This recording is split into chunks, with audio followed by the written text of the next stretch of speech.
Assalamualaikum warahmatullahi wabarakatuh. Waalaikumsalam Waalaikumsalam warahmatullahi warahmatullahi wabarakatuh. wabarakatuh. Selamat pagi, selamat siang, selamat malam. Ini salamnya Pak Abid sebenarnya.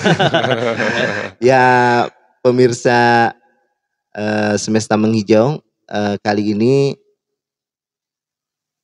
kami kedatangan tamu ya. Tamunya kolega kita juga dari Widya Iswara BPLHK Bogor ya, Balai Pelatihan Lingkungan Hidup dan Kehutanan Bogor. Kali ini ada Pak Diki Iskandar ya. Beliau adalah Widya Iswara pengampu dari bidang pengelolaan hutan lestari ya. Dan kali ini akan berbagi informasi dengan kita semua, Sobat Semesta Menghijau, terkait dengan pelatihan-pelatihan apa yang sedang dijalani dan ditawarkan oleh BPLHK Bogor ini kepada penggunanya, kepada usernya, terutama khusus di bidang pengelolaan hutan lestari. Namun sebelumnya mungkin Pak Abid kita perkenalkan dulu ya. Ya. Kenalan dulu. Ya. Boleh. Kan Pak Diki juga pengalaman bukan hanya di Balai Pelatihan LHK Bogor juga ya. Iya. Udah malang melintang ya. Mungkin nanti silakan Pak Diki memperkenalkan diri, kemudian dari perjalanan karir sampai sekarang, kemudian dari latar belakang pendidikan, kemudian sekarang fokusnya sedang di bidang PHL, terkait dengan apa gitu. Dipersilakan. Oke. Ya, terima kasih saudara-saudara kita nih, teman-teman sudah mengundang saya. Saya kebetulan ya saya bersama dengan Pak Abid dan Pak Oik. Kebetulan kami bersatu di dalam Balai Pelatihan Lingkungan Hidup dan Kehutanan, yang kebetulan saya membidangi bidang PHL, yaitu pengelolaan hutan lestari, yang tentunya ini mudah-mudahan ini perjalanan saya yang terakhir nih, Bang. Oh gitu. Perjalanan karir. Artinya karir. Iya. Nggak pindah satker lagi gitu. Inginnya mah tidak. Iya. Ini adalah titik terakhir, karena sebelumnya saya lama di PHL, maka saya mengambil bidang PHL ini. Semenjak saya masuk di kementerian tahun 95. 95 ya? 1995, iya betul. 1995 persis bulan April nih. Itu penempatan pertama di mana Pak Diki? Nah, di lantai 5. Kebetulan di lantai 5 Di Manggala Wanabakti ya, iya, di Manggala. Jakarta. Ya, betul, Manggala Wanabakti. Dulu namanya Direktorat Jenderal PH. Ya, pengusahaan hutan ya. Pengusahaan hutan. Ya. Kalau bilang ada istilah plesetannya penuh harapan gitu. Karena dikelilingi. Ya, harapan-harapannya tumbuh ya. Iya. Betul, dikelilingi oleh HPH dulu masih banyak sekali. Nah, sekarang sudah mulai menyusut, berganti pola pengelolaan yang di kementerian sudah berubah. Tentu dari situ saya di penyiapan, kemudian di bidang di investasi dan tenaga kerja. Nah, kebetulan saya analis laporan keuangan PSAK, prinsip standar akuntansi keuangan nomor 32. Dulu masih ada, sekarang udah dicabut. Kok bisa masuk ke situ dulu, basicnya dari apa Pak Diki? Dari saya sarjana ekonomi. Oh, ekonomi. Iya, kemudian ada penerimaan di kementerian, kemudian dulu kehutanan ya, Departemen Kehutanan. Debut ya? Iya, Departemen Kehutanan, ada sarjana ekonomi dibutuhkan untuk analis keuangan, laporan keuangan HPH. Nah, yang namanya prinsip standar akuntansi keuangan nomor 32 tentang kehutanan. Oh, jadi masih relevan ya? Masih relevan. Linear bahkan. Iya, betul. Ya, oke. Saya berkecimpung di analisa laporan keuangan di lantai 5, itu kemudian berkutat di laporan keuangan PSAK 32 nomor 32 tentang kehutanan. Nah, selanjutnya saya pindah ke lantai 11 tentang Direktorat Pengolahan di Subdit Pemasaran Hasil Hutan. Di pemasaran hasil hutan. Kebetulan satu direktorat. Iya, masih satu direktorat, hanya beda bagian saja. Dulu Direktorat Perencanaan, pindah kepada Pengolahan Hasil Hutan. Seperti itu. Kemudian saya mengikuti diklat di penyidikan, ikut diklat di Pusditkeskrim, Rindam di Megamendung. Tahun berapa itu Pak Diki? 2002. Lo 2002. Nah, kemudian ada penugasan operasi Itu gabungan. kepentingannya apa? Dikelatkan itu. Unit Iya. kerja. Nah, Kaitan dengan tugas di direktoratnya. betul. Itu ada pemanggilan peserta, saya diikutkan. Mm-mm. Itu untuk menyediakan penyidik tenaga penyidik atau PPNS Mm-mm. yang waktu itu PH atau BPK ya, Bina Pemanfaatan Kehutanan, itu membutuhkan tenaga PPNS atau penyidik, sehingga saya diikutsertakan sekitar ada 20 orangan seluruh Indonesia digabung, totalnya ada sekitar 40 lebih untuk mencetak tenaga-tenaga penyidik yang dimiliki oleh Dirjen Direktorat Jenderal dulu PH, kemudian diganti Bina Pemanfaatan Kehutanan. Bina Produksi Kehutanan, BPK BPK. ya, disingkat dulu ya. Iya. Artinya PPNS ini adalah tenaga penyidik pegawai negeri sipil yang artinya untuk melakukan penyidikan di bidang TPHUT, tindak pidana kehutanan. Nah, itu masih termasuk tusi dari itu ya, BPHUT ya. Sebetulnya bukan ini tenaga yang dibutuhkan oleh Selon 1.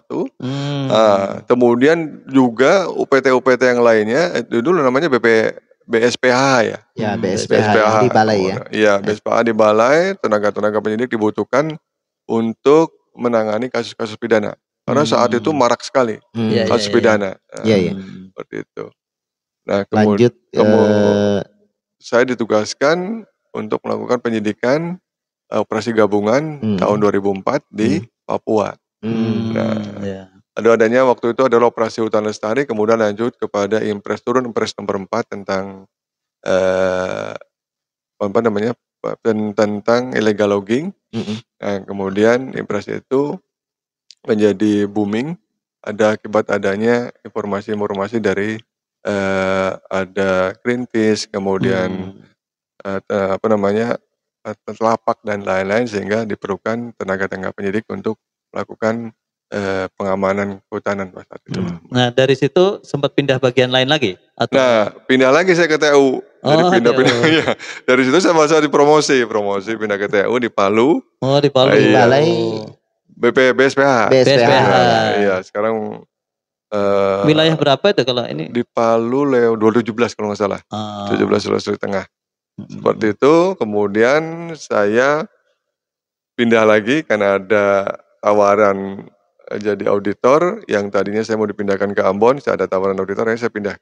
Dibuka ya waktu itu iya. rekrutmen untuk jadi auditor ya? Betul, 2008 saya pindah ke auditor, jadi auditor. Nah, dari 2008 jadi auditor. Itu berarti dari Palu langsung ikut itu ya, seleksi iya, auditor? Seleksi, betul. Saya hanya hampir 2 tahun, 18 bulan di Palu. Kemudian saya pindah, ditarik ke Jakarta, diterima di Jakarta, akhirnya mulai 2007 awal saya sudah mulai bertugas menjadi auditor. Sampai 2016. 9 tahun ya? Iya. Ada sesuatu hal, akhirnya saya pindah menjadi WI. Ini mudah-mudahan parkiran terakhir ya. Jabatan fungsional. Ya, mudah-mudahan juga di WI ini dari segudang pengalaman yang dijalani oleh Pak Diki ya selama pengalaman teknis di lapangan. Di lapangan ini memang hal yang sangat langka ya. Dan itu tidak bisa dimiliki oleh semua orang gitu. Semoga. Artinya perjalanan itu yang bisa dijadikan sebagai salah satu modal untuk pengampu beberapa mata pelatihan di bidang PHL. Berarti Widya Iswara 2017 ya? 2017. Waktu itu calon dulu atau langsung di pengangkatan Pak Diki ya? Saya karena ada keinginan saya bahwa saya ingin pindah ke perpindahan jabatan ya? Iya, perpindahan jabatan. Calon. Waktu itu memang anak itu habis sakit 2 bulan, sehingga saya punya kemudian juga banyak hal yang harus saya tidak diselesaikan, sehingga saya lebih konsentrasi kayaknya harus pindah ke fungsional yang ada di Bogor. Nah, jadi waktu itu calon ya? Calon. Saya mendaftarkan diri untuk waktu itu ke BP2SDM. Diklat pembentukan ya? Iya. Masuk sini masih calon, kemudian dipanggil ada diklat pembentukan Bandung, apa namanya itu? LAN Bandung, ya. ya, diklat selama 3 minggu, kemudian seleksi tes, lulus, baru diangkat 2018. Lah itu kan Pak Diki sempat kuliah juga ya, itu tahun berapa berarti? Waktu jadi auditor atau waktu sudah pindah jadi WI? Oh, kuliah 1 kan masuk S1, Ya, S2-nya masih bujang, itu 2017 berarti kemudian lulus masih 2018. di BP, masih di PH. masih dulu PH. Oke. Ya. Seperti itu. Nah, begitu masuk Widyaswara, waktu itu memang langsung ya pilihan ke apa? Bidang PHL. Iya, memang saya lama di PHL jadi memang itu yang mendasari saya ambil PHL. Pas masuk ke sini Pak Diki sendiri atau ada WI yang sudah PHL waktu itu? Ada yang sudah almarhum Pak Rahmat, kemudian sama Pak Cipta. Kami bertiga waktu itu. Oh, bertiga ya. Oke. Mungkin perkenalan cukup. Ya, nanti kalau Sobat Semesta ingin lebih kenal lebih dekat, nanti Pak Diki bisa apa yang mau ditanya ke Pak Diki, silakan ditulis di kolom komentar ya. Siap. Oke, kita mungkin berinjak ke yang lebih teknis ya. Sekarang Pak Diki sedang mengampu bidang PHL. Kira-kira yang sudah dilakukan ya, yang sudah dulu dilakukan selama di BPLHK Bogor, pelatihan apa saja yang sudah diampu oleh Pak Diki? Oke, ya. Banyak hal sebetulnya di PH itu memang kebanyakan adalah PHL ya. Adalah bidang-bidang teknis yang terkait dengan pengukuran pengujian, urji namanya. Yaitu ada pengukuran pengujian kayu bulat, ada kayu gergajian, ada molding dan banyak lain-lain sebagainya yang masih berkisar kepada pengukuran pengujian di kayu ya khususnya ya. Baik kayu bulat maupun kayu olahan. Itu sasaran pesertanya siapa? Nah, memang tenaga teknis. Tenaga teknis yang ada di perusahaan. Perusahaan. Namanya GANIS, tenaga teknis kehutanan. Ya. Nah, dulu tuh ada dua tenaga teknis, yaitu tenaga teknis di perusahaan dan pengawas penguji. Penguji. Kalau pengawas penguji di perusahaan juga atau tidak di BPHP. Di Satker ya. BSPH dulu, sekarang BPHP, PH.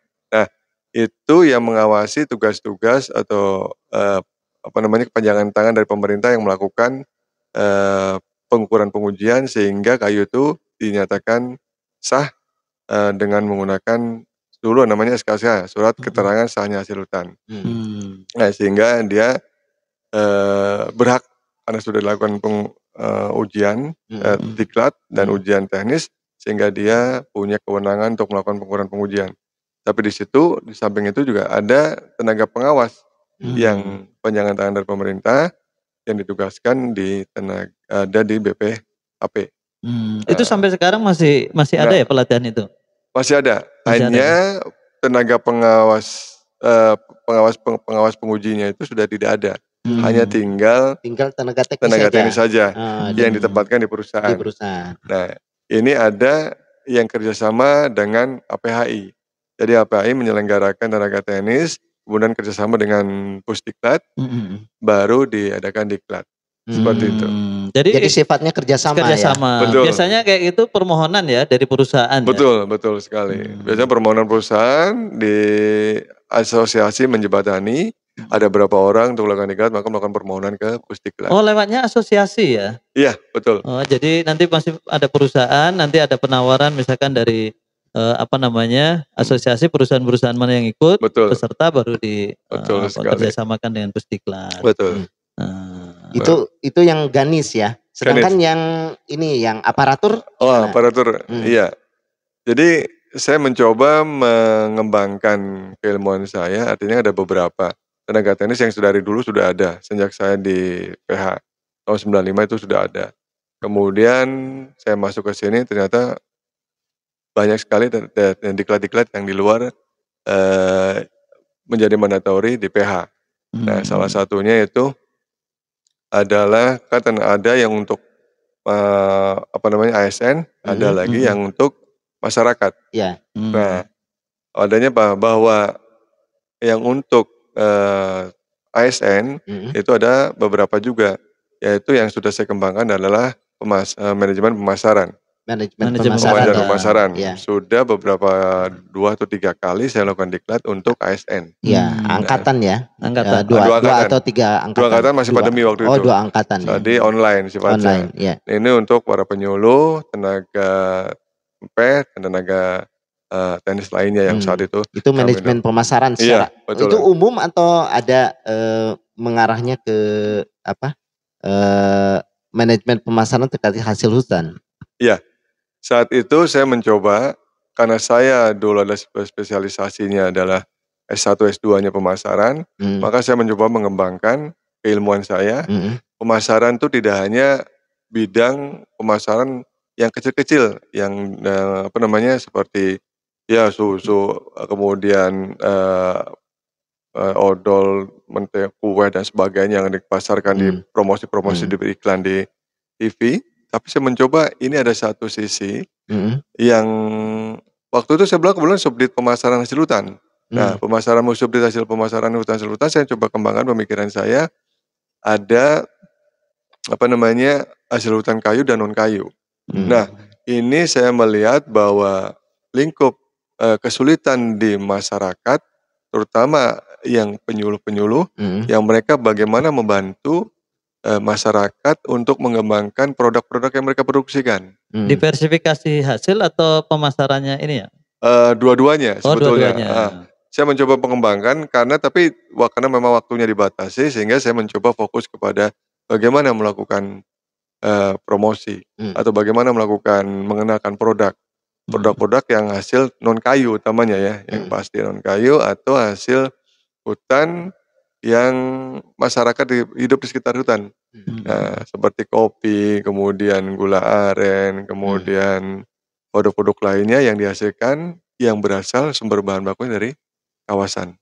Seperti itu. Nah, waktu memulai konsep manajemen pemasaran itu, apakah sudah marak dengan pemasaran melalui media online gitu, waktu awal-awal gitu? Sudah, betul. Sudah ya? Betul, sudah sekali.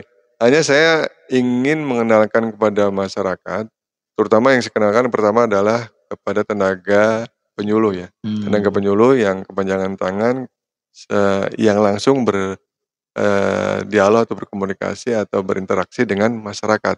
Nah, mereka adalah bagaimana mereka membantu melakukan pemasaran. Nah, pemasaran itu kan yang banyak dikenal orang, pemasaran itu memasarkan produk, padahal tidak. Prinsip yang paling dikenalkan oleh Philip Kotler itu adalah 4 minimal yang paling dikenal, yaitu 4P. Produk, place, distribusi, kemudian promotion dan price, harga. Nah, itu yang bagaimana mengenalkan ilmu pemasaran yang intinya bahwa masyarakat atau siapa saja pelaku usaha bisa mengenalkan produk itu sehingga produk itu dikenal oleh masyarakat luas, entah itu melalui direct selling atau melalui media distribusi, mulai dari hutan sampai kepada konsumen langsung, atau pakai media sosial yang saat ini dikenal. Nah, saya mencoba mengembangkan dari manajemen pemasaran itu, karena ada beberapa permintaan dari masyarakat, yang kebetulan diklat masyarakat yang kebijakan pusat, yang tentu bidangnya sama lah dengan BPDAS HL ya. Nah, itu saya mencoba mengembangkan, kira-kira masyarakatnya apa yang bisa dikenalkan, karena mereka sudah bisa produksi, tapi kesulitan melakukan pemasaran. Mungkin sekarang media pemasaran, maksudnya sarana pemasaran sudah banyak banget ya. Iya, betul. Salurannya banyak. Hanya saja mungkin kaitan dengan produk-produk, sebenarnya sudah banyak juga sih ya. Iya, memang ada yang dijualnya langsung, ada yang tidak langsung gitu. Terkait dengan yang tadi Pak Diki, di awal-awal pengembangan itu diklat manajemen pemasaran setelah 2 kali itu ada berlanjut atau berganti menjadi karena sasarannya tadi ada yang ke masyarakat juga ya selain ke ASN. Betul.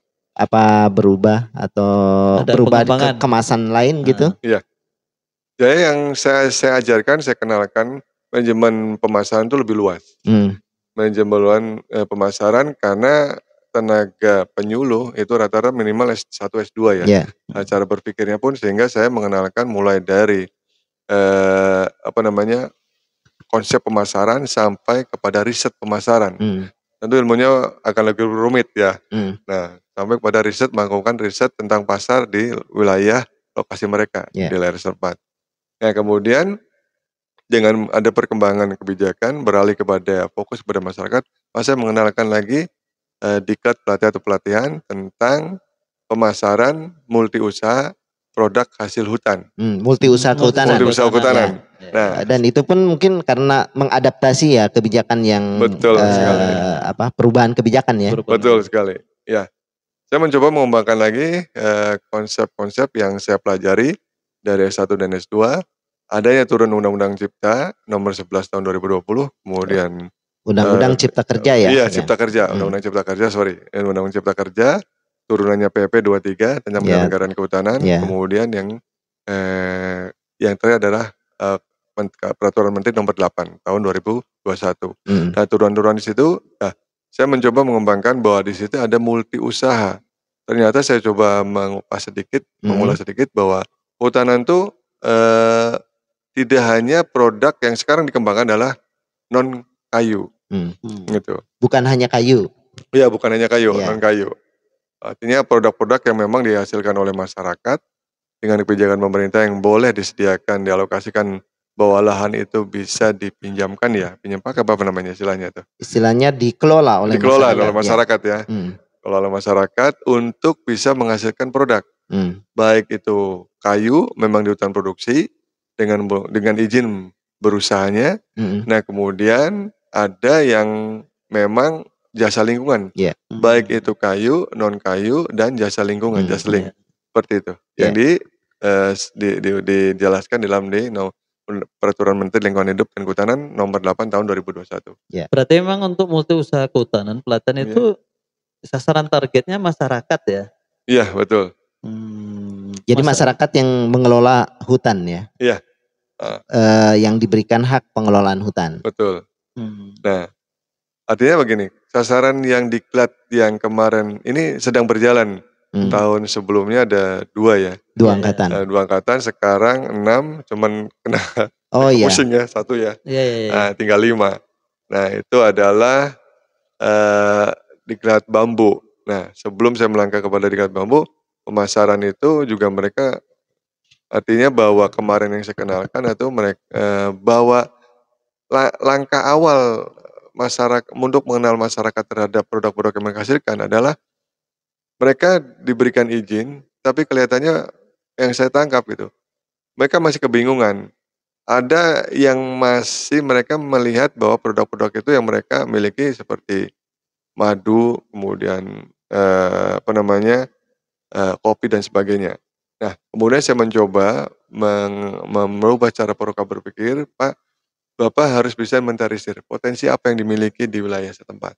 Barangkali banyak yang belum digali, tapi kemudian ini mereka tidak paham, akhirnya yang menjadi potensi mereka abaikan, yang sudah banyak diproduksi oleh orang luar, mereka kembangkan. Masih tetap dipertahankan. Nah, sebetulnya ini yang kemarin saya mencoba mengenalkan, misalnya seperti jasa lingkungan atau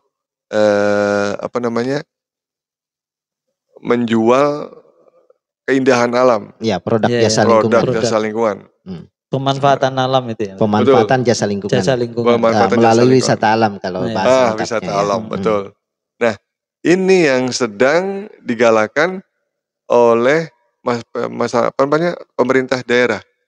Nah, pada saat mereka ingin mengembangkan suatu produk atau diversifikasi produk, nah tadi bilang mungkin ada pengembangan suatu produk dengan dia punya potensi yang diberikan izin, kemudian tapi juga dia bingung. Nah, ini yang sedang dikembangkan oleh pemerintah daerah untuk membantu masyarakat kira-kira produk apa selain yang sudah mereka miliki. Jasa lingkungan inilah yang sedang dikembangkan. Nah, kemudian dari situ saya mencoba mengenalkan mencoba menggali potensi. Yang kedua bagaimana mereka menyediakan sarana untuk wisata alam dan mereka menjual jasa sehingga dan kemudian mereka memasarkan melalui apa media pemasaran, media sosial. Ya seperti diklat waktu kita sampaikan waktu itu kebetulan dengan Pak Jenal ya, kita berdua di Kalbar. Nah mereka begitu sebetulnya lahan kecil saja gitu. Coba kita diskusi apa Pak yang Bapak miliki ini saya coba gali. Pak tidak hanya menjual alam, Bapak bisa menjual nanti ada wisata buah, ada wisata sayur yang bisa dipetik sendiri di lingkungan mereka. Nah di situ sehingga mereka selain menjual alam, tapi menjual produk-produk yang bisa dihasilkan oleh mereka seperti itu. Dan kebetulan untuk tahun ini ada ya? Tahun ini masih ada satu. Masih ada satu ya? Ada satu sebenarnya. Dan itu sasarannya non ASN ya. Iya, jadi mungkin sobat semesta sekalian tahun ini untuk pelatihan multi-usaha pemasaran hasil produk multi-usaha kehutanan tahun ini ada penyelenggarannya ya. Rencananya gimana itu yang terkait dengan tahun ini untuk pelatihan yang sekarang? Iya. Pelatihan yang multi-usaha itu. Iya. Memang kemarin sudah diskusi dirapatkan bahwa manajemen dengan WI ada keinginan mulai saya ngajukan satu diklat. Kemarin ada beberapa diklat yang ngajukan, cuman yang karena keterbatasan saya sendiri ternyata ada pelimpahan diklat bambu sehingga yang lain tidak saya ikuti. Nah itu pemasaran multi-usaha, produk-produk pemasaran multi-usaha kehutanan yang rencananya akan dilaksanakan di Banten kalau nggak salah. Oh di Provinsi Banten. Iya. Oh iya, jadi sobat semesta yang ada di Provinsi Banten nanti siap-siap untuk kedatangan Pak Diki ya. Rencananya di bulan apa itu? Bulan ya tahun ini semester 2 ya. Semester 2. Tapi kayaknya tergantung spotnya di karena kan koordinasinya dengan dinas juga kan. Iya. Tinggal nanti kalau masyarakat yang mendapatkan pelatihan ini ya bisa maksimal ya. Artinya bisa mendapatkan informasi dan dilatih bagaimana pemasaran gitu ya. Kemudian implementasinya yang paling penting itu tindak lanjutnya terkait itu. Nah, untuk multi usaha kehutanan berarti sampai sekarang sudah ada 3 kalau tahun ini ya 3 angkatan. 3 angkatan. Pertama pertama dengan Oik ya? Ya di Lampung. Baik di Lampung. Ya. Kedua dengan saya. Ya. Kita sama-sama dua-duanya sudah.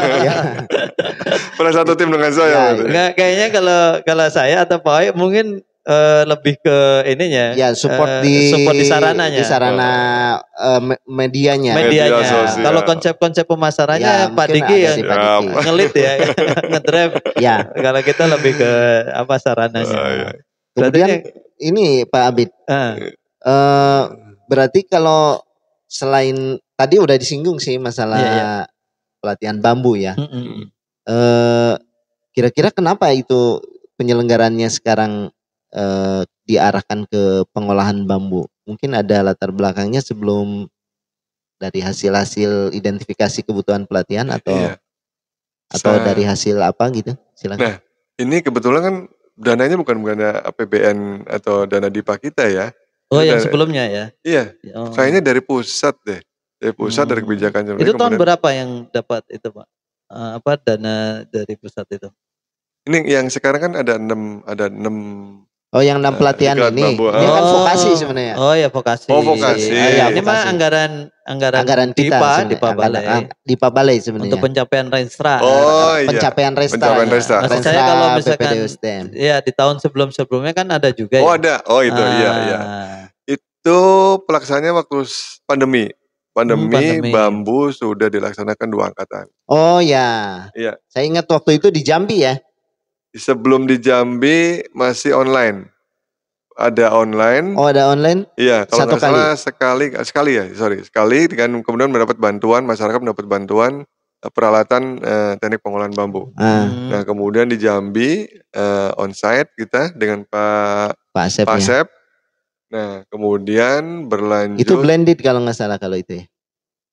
Iya blended ya, Blended sorry ya? blended. Betul Nah, blended. waktu diklat bambu itu permintaan dari masyarakat atau memang kita memotret di sana ada potensi bambu, kemudian dikasih pelayanan untuk pelatihan itu. Betul. Kalau nggak salah itu permintaan. Oh, Jadi permintaan. ya permintaan melalui pusat, ada kebutuhan masyarakat di daerah Jambi. Dan potensinya ada.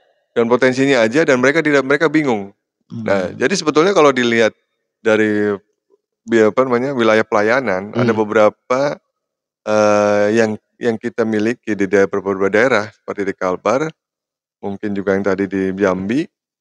Nah, Kalbar yang dulu masih tergantung oleh alam yaitu rotan. Nah, kemarin juga harusnya saya mencoba mengajukan kepada Kalbar, hanya kondisinya tidak memungkinkan dengan segi anggaran. Satu sisi jumlah pesertanya diperbanyak menjadi 40 karena ada target capaian yang pusat. IKK-nya. Iya, tapi anggaran tetap atau dikurangi, ada beberapa yang dikurangi. Sehingga karena ini banyak sekali masyarakat yang ada potensi non kayu tapi tidak dimanfaatkan, masih bergantung pada alam. Nah, itu rotan. Itu di Kalbar. Hanya kemarin saya mengajukan di Kalbar, rupanya dihitung-hitung kurang. Kembali lagi ke bambu. Bambu itu pengolahannya aja atau sampai ke pemasarannya juga di pelatihan yang akan diselenggarakan yang 5 angkatan itu? Iya. Sebetulnya ini adalah teknik pengolahan bambu. Jadi materinya hanya pengolahan bambu, kemudian pembuatan. Jadi pemanenan. Jadi pemanenan, pengawetan sama olahan hasil kerajinan. Jadi itu ya pokoknya pokok materinya ya. Pemasarannya harusnya ikut yang multi-usaha kehutanan. Harusnya seperti itu. Cuma saya sisipkan harusnya sedikit. Dilanjutkan gitu. Jadi satu rangkaian. Tapi ini jadi titik tekannya yang akan diselenggarakan di vokasi itu di pengolahan ya, pemanenan, dari pemanenan kemudian diawetkan, kemudian diolah hasil, Nah, mungkin pengalaman ini Pak beberapa sudah dilaksanakan ya untuk teknik pengolahan bambu. Nah, dari basic maksudnya keterampilan masyarakat sendiri waktu kita latih itu sebenarnya mereka sudah punya atau belum, atau memang nol sama sekali belum, atau sebenarnya mereka sudah hanya diverifikasi produk aja yang sebenarnya belum memiliki gitu. Iya. Itu yang saya sedang mencoba menginventarisir kebiasaan yang ada di wilayah masing-masing. Misalnya saya pernah dengan waktu itu dengan orang dinas, salah satu aja pengolahan silviculture yang banyak ikan lele yang tidak dimanfaatkan. Kemudian setelah dikenalkan dengan beberapa pengolahan, ternyata mereka, loh selama ini kita buang-buang ya. Nah, sama hal juga dengan bambu. Nah, banyak hal yang belum saya inventarisir semua, antaranya Kalbar sama Jambi, bukan wilayah pelayanan kita ya. Mungkin di Lampung juga, Kalbar terutama. Mereka yang sudah biasa dimanja dengan alam, yaitu rotan, sekarang kesulitan bahan baku rotan. Nah, padahal ada potensi banyak sekali bambu di situ yang mereka tidak tahu mau diapakan bambu itu. Gitu. Padahal itu adalah dibilang di masyarakat banyak tumbuh, gratis, mudah, tumbuh dan sebagainya. Tapi hanya masih mengandalkan kebiasaan yang lama, yaitu adalah mencari rotan, tapi potensinya sudah berkurang. Ya, ini yang saya sebetulnya ingin merubah cara pola pikir yang bagaimana kita membudidaya, dari budaya itu bisa dimanfaatkan. Salah satunya bambu. Mungkin ini ya kaitan tadi kekurangan informasi. Betul. Atau ini di beberapa tempat ya. Betul, karena saya pernah berkunjung itu baik di pendamping PS perhutanan sosial. Betul. Bahkan ada PKSM yang mereka berbulan-bulan hanya untuk mendampingi buat itu produk dari bambu. Betul bahkan sekali. Kerjasama sempat dengan yayasan bambu lestari ya kalau nggak salah itu. Sampai komunikasi ya. Mungkin di beberapa tempat ya. Artinya memang tempat, tadi pengalaman Pak Diki dari satu tempat ke tempat lain itu bisa ditularkan gitu ya. Sehingga diversifikasi produk bambu itu juga bisa ini seperti di sana ternyata. Mungkin termasuk potensi pasar juga jadi perhatian juga ya. Betul sekali. Itu yang menjadikan pandangan saya selama ini, di masyarakat tertentu dengan masyarakat lain itu kan memang berbeda. Kalau di Jawa sudah mengenal namanya bambu ya. Dari masa perjuangan aja menggunakan bambu runcing. Ada yang dimanfaatkan. Nah, ini yang ada di beberapa tempat seperti Jambi waktu itu sama sekali mereka tidak mengenal bambu tapi tidak tahu untuk apa. Untuk diolahnya gitu ya. Mungkin hanya untuk bangunan kali. Untuk pertukangan Untuk pertukangan. Buat jembatan, buat apa. Jembatan atau buat rengkai apa. Tapi memang gini, ada beberapa ya mungkin salah satu bukan keengganan untuk mengolah ya. Betul. Tapi setelah diolahnya itu diserap oleh siapa begitu ya. Nah itu memang dan memang mungkin untuk kedepannya bagus juga itu ada jadi langsung dari pengolahan langsung ke pemasarannya. Di dua diklatkan terpisah atau memang digabung menjadi materi lanjutan. Yang memang di dalamnya bagusnya memang ada rencana aksinya jadi bisa kita pantau kan. Jadi tidak lepas. Nah, seperti mungkin kalau di Banten kemarin itu kan cerita dari penyuluhnya kan seperti apa HBK ya, banyak HBK di Banten itu yang melimpah, yang di dalamnya agak susah untuk pemasarannya. Nah mungkin juga sama kasusnya dengan bambu. Mengolahnya itu butuh effort ya, butuh upaya. Tapi setelah jadi itu mau dikemanakan, nah itu mungkin itu yang menurut Pak Diki bagaimana itu? Ya, jadi kan satu, kalau masyarakat sudah mengenal, mungkin rata-rata mereka membuat kerajinan lah.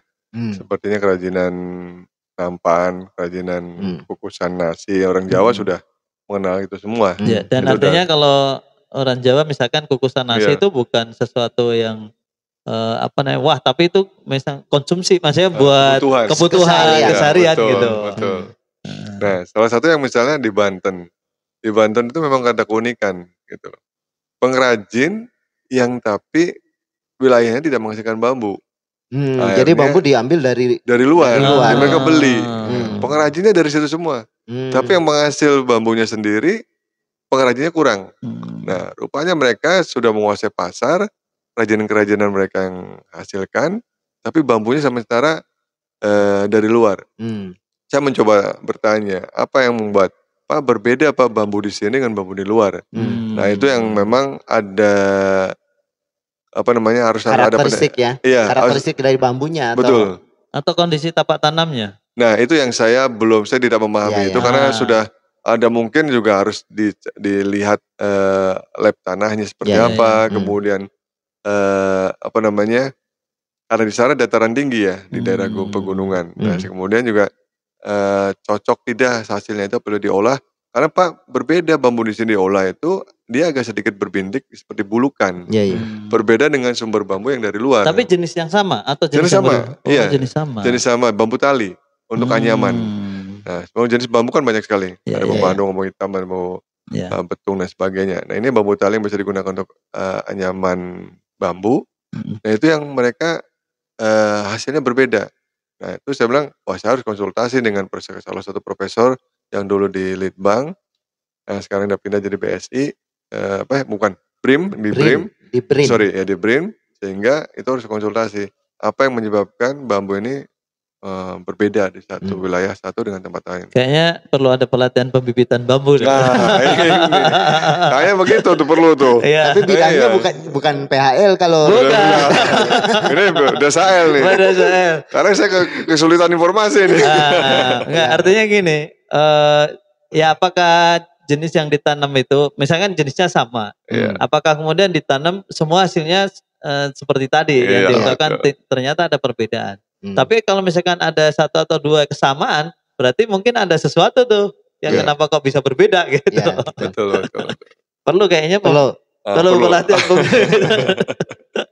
Nah mungkin bisa juga diprogramkan. Nah ini terkait bambu ya. Berarti itu yang pelatihan sekarang sedang dijalani ya.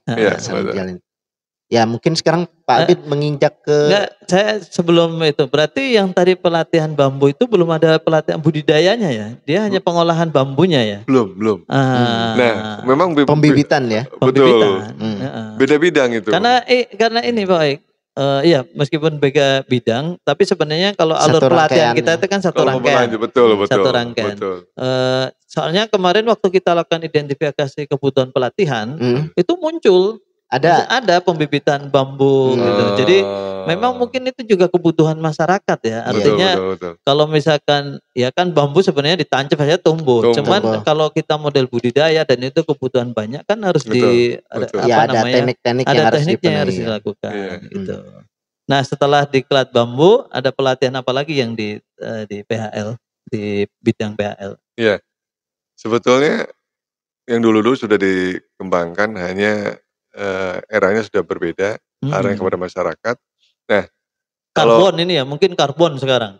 Karbon NDC ini.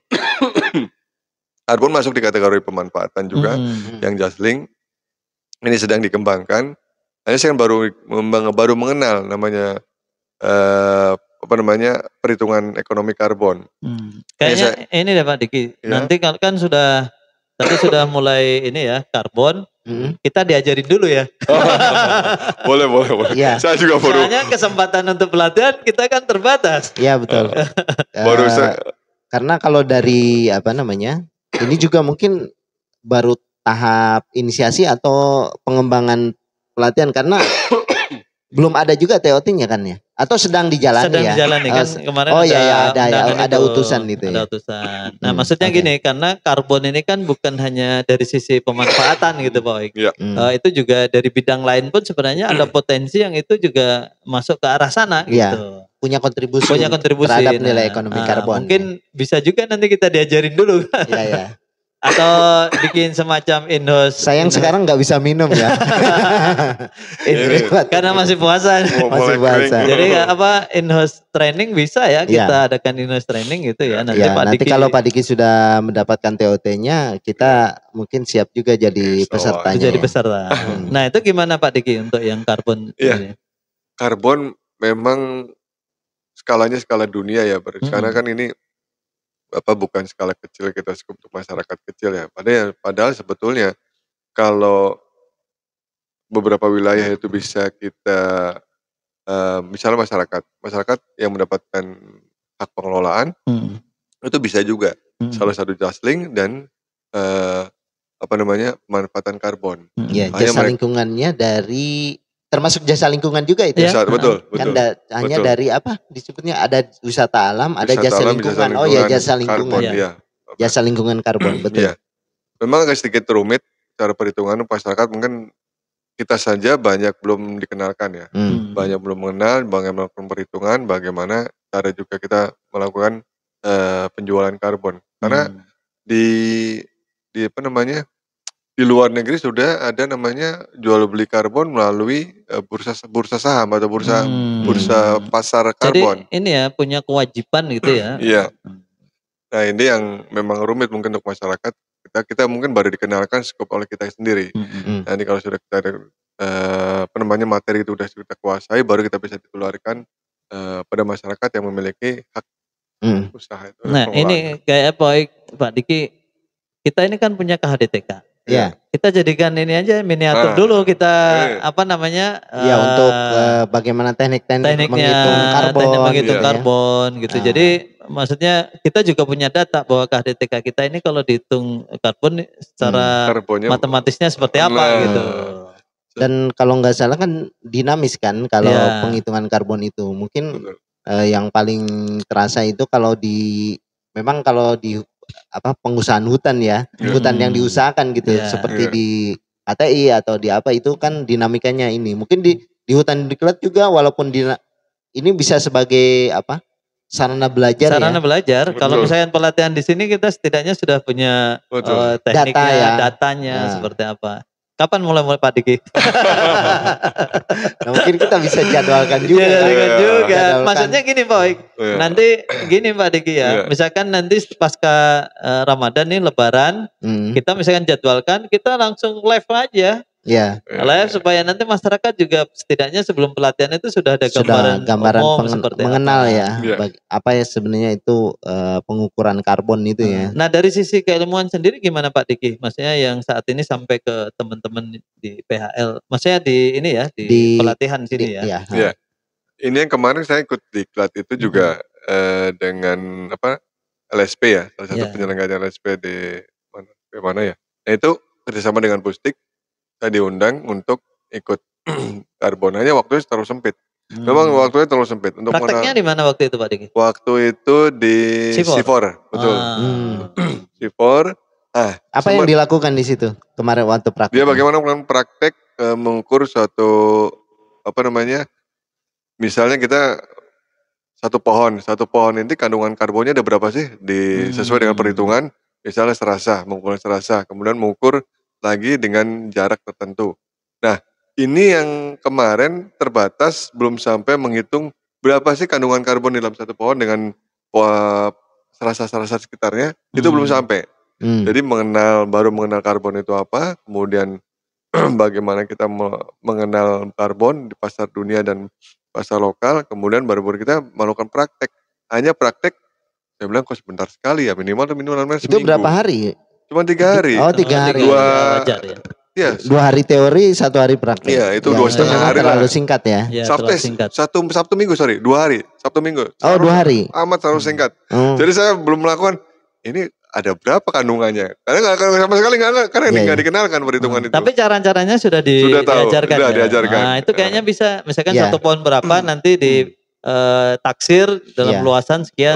Betul, setuju saya. Nah ini saya lihat ini ada potensi untuk pembelajaran. Kita punya wilayah, punya tempat. Dan memang kelihatannya kalau kita punya tempat wilayah untuk pembelajaran begini, kenapa tidak ya? Misalnya kita lakukan di pelatihan oleh LSP mana yang atau ahli mana yang bisa mengajarkan kita sampai melakukan perhitungan. Dari kampus misalkan ya. Iya, IPB kan banyak pakar-pakar. Kemarin juga ada dosen-dosen IPB dengan beberapa dosen. Wah saya minder juga karena saya nggak punya kalian keilmuan. Nah, mereka sudah bidang itu. Nah mereka menjadi narasumber yang mereka harusnya mengenal karbon sampai menghitung berapa sih satu pohon ini dengan hasil serasa yang mereka miliki itu menghasilkan karbon berapa. Itu sama sekali saya nggak diajarkan. Kayaknya bisa sekali ya buka pelatihan gitu. Betul. Nanti yang mau daftar bayar.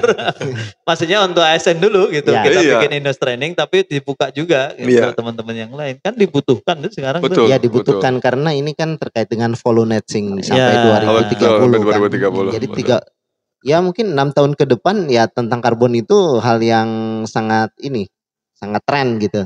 Kan kemarin juga kalau nggak salah pidato Ibu Menteri ya disampaikan maksudnya setiap unit eselon 1 harus punya kompetensi terkait dengan karbon. Artinya kita semua bidang yang ada di balai pelatihan ini, maksudnya bidang kita masing-masing harus punya kompetensi itu. Betul. Saya setuju. Nah mungkin rencana Pak Diki apa terkait dengan bagaimana meningkatkan kompetensi pemahaman kita terhadap karbon itu di lingkungan kita misalnya. Ada rencana nggak? Kalau saya punya berkeinginan malah kita fokus di WIW kita sendiri, kemudian manggil orang, dididik sampai benar-benar bisa katakan seminggu. Di sini terus kita punya kawasan. Kenapa kita nggak bisa menghitung kawasan kita? Ini jadi tempat praktek. Jadi prakteknya nggak kemana-mana. Gitu. Dan datanya bisa digunakan oleh hutan diklat. Selain digunakan oleh hutan diklat, kalau ada yang pelatihan ke sini, kita sudah punya data dasar gitu. Setidaknya kalau misalkan nanti ada lagi ada perkembangan data terbaru, misalnya seperti itu. Setuju itu. Nah ini yang saya bilang, ini kalau misalnya ini bisa di kita sendiri, melatih kita sendiri, ngambil narasumber dari luar, kita benar-benar jadikan, kemudian wilayah kita menjadikan wilayah percontohan pelatihan karbon gitu. Bagus nih kayaknya. Coba kita mungkin dari pimpinan kita ya. Enggak usah dari kita aja. Dari Pak Diki dulu sebagai ketua bidang ketua bidang di PHL mungkin bisa men-sounding ini, menyuarakan ini dulu. Nanti kita support dari belakang gitu. Kita inisiasi aja gitu. Kalau misalkan ini jalan aja kan, kalau misalkan pas ada waktu nggak terlalu padat, kita bisa alokasikan waktu untuk ke sana. Nah tadi termasuk itu juga yang perlu kita pikirkan kalau dengan pihak manajemen atau struktural kaitan dengan meng-hire tadi. Atau mungkin nanti kedepannya bisa aja untuk seluruh pegawai. Kan dituntut juga untuk memahami apa karbon itu kan. Teman-teman pengelola KHDTK, nilai ekonomi karbon itu penyuluh kan. Itu penting juga. Betul. Oke, mantap. Mantap Pak Diki, programnya mudah-mudahan bisa terwujud ya. Terwujud, dan kayaknya kita backup dorong dari belakang nih. Sebetulnya ada satu yang jadi saya mencoba punya brand di sini. Apa itu? Di bidang PAL. Karena saya lama berkecimpung di penyidikan sama investigasi, saya ingin punya brand. Salah satu bidang saya yang saya kuasai itu tentang investigasi. Jadi investigasi itu suatu materi yang sebenarnya bisa digunakan di semua bidang.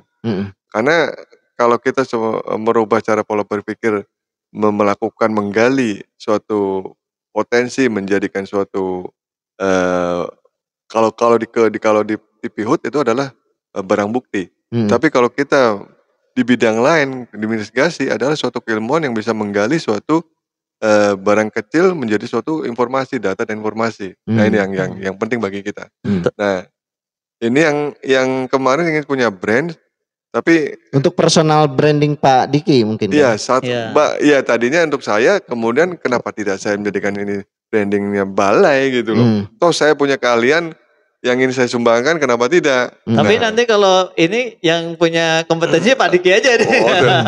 Tapi kan ada investor training dulu kan, kita latih ya. Iya. Nah, seperti yang sudah itu adalah Pak Asep sama Pak Prama. Nah kemarin ada materi investigasi, tapi saya waktunya tidak memungkinkan untuk bisa mengajar di situ. Nah itu. Kayaknya mungkin proyek yang pertama kaitan ini tadi, Pak. Kita perlu inisiasi karbon. Oh iya, kalau itu pasti itu. Ya, karena itu semua bidang ada. Sepertinya muara ke sana gitu. Perlu memahami betul. Nah, perlu memahami dan juga mensupport kan, karena itu juga karena menjadi programnya KLHK sampai 2030. Bukan KLHK saja, mungkin program nasional. Internasional Indonesia. Dan itu kan kebutuhan internasional juga. Artinya setidaknya kalau kita rimbawan gitu ya, di abdi negara di KLHK tahu kalau konsep, ya setidaknya konsep-konsep dasar ya. Konsep dasar itu tadi yang Pak Diki sampaikan di awal, maksudnya kok sampai global itu seperti apa, untuk nasional seperti apa. Belum sampai penghitungan pun kita sudah syukur, mungkin kita masih sangat terbatas meskipun buka-buka bisa, tapi secara pemahaman utuhnya. Yang penting kan pemahaman utuhnya itu. Saya rasa mungkin masih ada lagi nggak yang perlu Pak Diki sampaikan? Sesi berikutnya nanti. Kayaknya perlu nanti gini. Kan tadi kita secara umum bahas tentang multi-usaha kehutanan, kemudian diklat pelatihan pengolahan bambu. Mungkin nanti kita bisa masuk ke per item. Apa sih sebenarnya yang di multi-usaha kehutanan itu apa saja? Itu nanti kita perlu kita kulik juga. Belum semua diungkap karena di P8 banyak sekali seperti wisata alam. Wisata alam yang dikembangkan yang ada di hutan, kan kita di P8 itu hutan produksi dan hutan lindung. Nah, di sini kita ada hutan produksi. Yang dulu hutan konservasi, sekarang hutan produksi. Nah, itu juga salah satu pemanfaatan multi usaha yang belum kita garap. Nah, artinya itu juga wisata-wisata untuk beberapa daerah yang mereka tidak belum terpikir untuk ke situ, bisa menjadi potensi untuk masyarakat. Daerah saya juga berpotensi lah seperti itu. Mungkin salah satu yang untuk karbon, untuk wisata dan lain-lain kita kembangkan. Oke. Baik, mungkin cukup dulu Pak Abid. Cukup. Makasih Pak Diki, terima kasih atas kehadirannya di podcast 45 menit lebih. Dapat ilmu. Mudah-mudahan ini baru pengantar sobat semesta sekalian, karena kita juga memang berencana ya Pak Abid ya.